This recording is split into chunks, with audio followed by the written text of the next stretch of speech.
ఒక్కసారి వాడి చేయి కదిలిన తర్వాత ఇకపై ఇంకా ఏ ఇంప్రూవ్మెంట్ లేకపోవడం వల్ల మళ్ళీ మేము డాక్టర్ దగ్గరికి వెళ్ళాం. ఇలా జరిగిన పేషెంట్స్కి యాక్షన్ తర్వాత ఒక్కొక్క రోజు ఇంపార్టెంటే. రోజులు వెళ్లే కొద్దీ మళ్ళీ బాగవుతామా లేదా అని వాళ్ళు వాళ్ళ మనసుల్లోనే మదన పడుతుంటారు. మాకు బాధ కలిగించే విషయమే అప్పుడు డాక్టర్ మాతో చెప్పారు.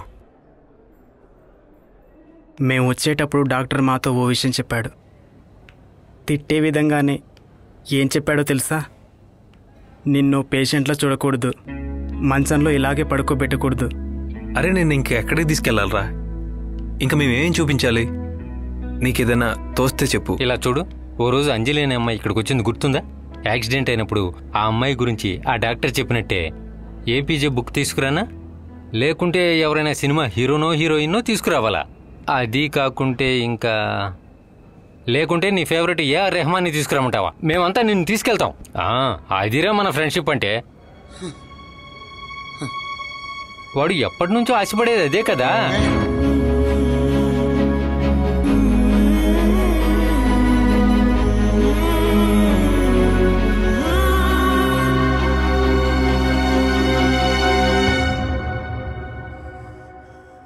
పని అయిపోయింది, బండి చెక్ చేయడానికి తీసుకెళ్లారు.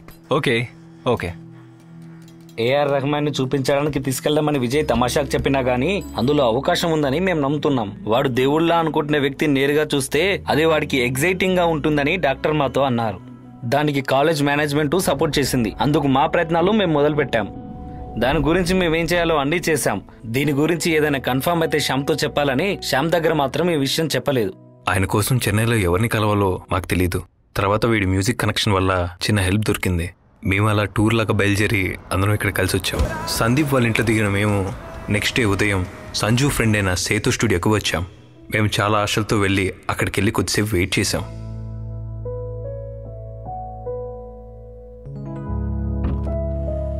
హే హాయ్, నేను చెప్పాను కదా ఇతనే, నిన్న చెప్పాను కదా. Hi Sonu. Hi hi Harish. Okay Sanju, మీరు నిన్న వచ్చారు కదా? నాకు నిన్ననే సేతు అని చెప్పాడు. నాకు మీకు హెల్ప్ చేయాలని ఉంది, కానీ రెహమాన్ సార్తో నాకు డైరెక్ట్ కాంటాక్ట్ ఏమీ లేదు. ఆయన మేనేజర్తో కూడా నాకు అంతగా పరిచయం లేదు. కానీ ఒకరు మాత్రం తెలుసుకుంటే మనకు సహాయం చేయగలరు. ఆ రూట్లో కొంచెం ప్రయత్నిద్దాం. ఆయన ఫ్రీగా ఉన్నారో లేదో తెలీదు. నేను కొంచెం కాంటాక్ట్ చేసి నైట్ మీకు ఫోన్ చేస్తాను, సరేనా? ఎలాగూ మీ ఫ్రెండ్ ఎంత దూరం తీసుకొచ్చారు కదా, అదే పెద్ద విషయం కదా. మీరేం టెన్షన్ పడకండి, అంతా మంచిగా జరుగుతుంది. Okay bye. హెల్ప్ అడుగుతానని సింగర్ వినిల్ చెప్పింది ఏఆర్ రెహమాన్ సార్కి తెలిసిన గౌతమ్ మీనన్ సారే. గౌతమ్ సార్ సినిమాల్లో రెహమాన్ గారు పాడిన పాటలన్నీ హిట్టే. కానీ ఈ విషయం గురించి శ్యామ్ దగ్గర ఏమీ చెప్పకుండా వాడి దగ్గర మేమంతా చాలా జాలీగా ఆడుకునే వాళ్ళం. మేము ఎప్పుడు వెళ్తున్నట్టే బయటికి వెళ్తూ నెక్స్ట్ డే గౌతమ్ సార్తో లవ్లీగా కాస్త టెన్షన్గా మాట్లాడాం. Sir actually what we are going to say is. తెలుగులోనే మీరు మాట్లాడొచ్చు. I can manage, I try. Thank you sir. నిజం చెప్పాలంటే శ్యామ్ ఒక మ్యూజిక్ లవర్. అందులోనూ ఏఆర్ రెహమాన్ సార్ పాటలంటే శ్యామ్కి ప్రాణం.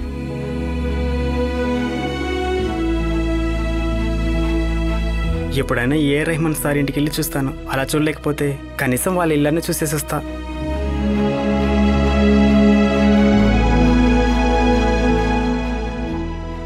మరుసటి రోజు ఫారెన్లో షూటింగ్ ఉన్నా కూడా మాకు అపాయింట్మెంట్ ఇచ్చిన గౌతమ్ సార్తో మా విషయాలన్నీ షేర్ చేసుకున్నాం. ఒకవేళ మీరు చేసే ఈ ప్రయత్నం శ్యామ్కి యూస్గా ఉంటుంది కదా సార్? మనం సినిమాల్లో చూసినట్టు వీడు అతన్ని చూస్తే మాట్లాడతారో లేదో తెలీదు, కానీ డాక్టర్ ఏమన్నారంటే ఇలా జరిగిన వాళ్ళకి మాట్లాడే ఛాన్స్ ఉంటుందని చెప్పారు. No I understand that, which is that A R Rahman schedule గురించి తెలుసు కాబట్టి చెప్తున్నాను. ఆయనకు సంబంధించి ఏ విషయం కూడా తొందరపడి చేయడం వీలు కాదు. తెలుసు సార్, కానీ మేము తొందరపడేది ఒకే ఒక విషయం గురించి. మెడికల్ హిస్టరీలో ఇలాంటి వాళ్ళు 18 నెలల తర్వాత మాట్లాడకపోతే ఆ తర్వాత వీళ్ళకి మాట్లాడే ఛాన్స్ చాలా తక్కువట. ఓకే, మీరు ఎక్కడ స్టే చేస్తున్నారు? మేము మా ఫ్రెండ్ ఇంట్లో ఉంటున్నాం సార్, ఈసీఆర్ రోడ్లో. ఓకే, ఆ అబ్బాయికి తెలుసా మీరు రెహమాన్ సార్ని చూపించడానికి తీసుకొస్తున్నారని? లేదు సార్, మేము ఒక టూర్ అని చెప్పి తీసుకొచ్చాం. సో వీలైతే రెహమాన్ సార్ని కలవాలి, లేదంటే స్టూడియో అయినా చూడాలి. అవును సార్. చూద్దాం, I will try my best. ఒక్కరోజు టైం ఇవ్వండి. Thank you sir.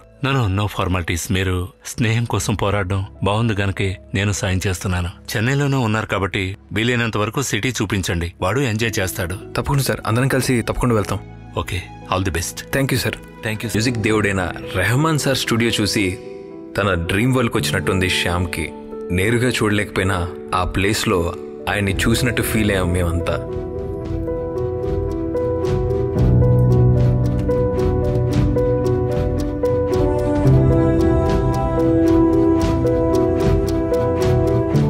రెహమాన్ గారి పాటలన్నీ నేర్చుకుని ఉన్న శ్యామ్ స్టూడియో స్టాఫ్ చూపించిన ఒక వీడియోకి పెదాలు కలిపితే బాగుంటుందని మేమందరం అనుకున్నాం.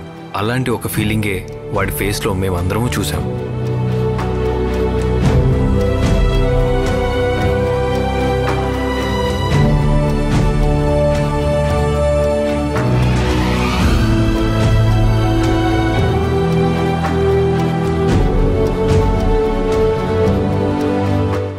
రోజుల ముందే వచ్చుంటే ఆయన్ని నేరుగా చూసి వాడి కళ నెరవేర్చే వాళ్ళం అనే సంతోషం ఇప్పుడు లేకపోయినా కానీ ఇలాంటి సమయంలో శ్యామ్కిచ్చే సంతోషమైన విషయాలు ఇవేనని అక్కడి నుంచి మేమందరం వెళ్ళిపోయాం. శ్యామ్, ఇలా చూడు, మెకానిక్ షాప్లోనూ వీల్ చైర్లోనూ కూర్చోవడం కష్టమే.